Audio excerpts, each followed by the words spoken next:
কোন একজন নারী, সে হয়তো পর্দা মেনটেন করে না, একটু হিপ হপ স্টাইলে চলাফেরা করে, তো সে ভাবলো যে না, আমি তো অনেক ভুল করে ফেলছি, আমি সংশোধন হব, আমি প্র্যাকটিসিং হতে চাই। তো এখন যখন সে আপনার কাছে আসছে নাসিহাত নেওয়ার জন্য, আপনি যদি বলেন যে তোমার এই করতে হবে, বোরকা ঝুলাইতে হবে, হাত মোজা পা মোজা, পারবে?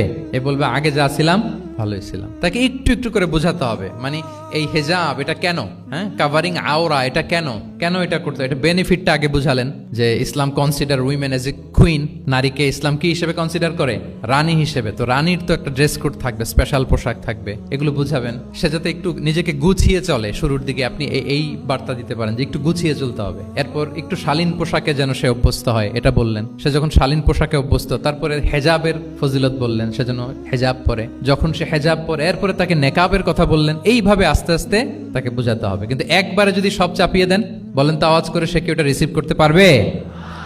কারণ এই যে গ্রাজুয়ালিটি আর তাদাররুজ, এই সিস্টেমটা আপনি ভায়োলেট করেছেন, করেন নাই। একটু একটু করে বললে এটা মানুষের ফিতরাতের সাথেও যায়, তার নেচারের সাথেও যায়।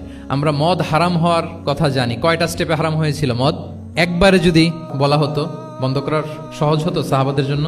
হতো না। অনেকে আছে দেখবেন যে চেইন স্মোকার, তো যে চেইন স্মোকার, আপনি যদি বলেন যে এটা হারাম, আজকেই তোমার বাদ দিতে হবে, হারাম, এটা খেতে পারবে না, পারবে? ও দুনিয়া সব বাদ দিতে পারবে, সিগারেট বাদ দিতে পারবে না। তো তারে কি করতে হবে? ফ্লেক্সিবিলিটি দিতে হবে, যে আস্তে আস্তে ছাড়েন।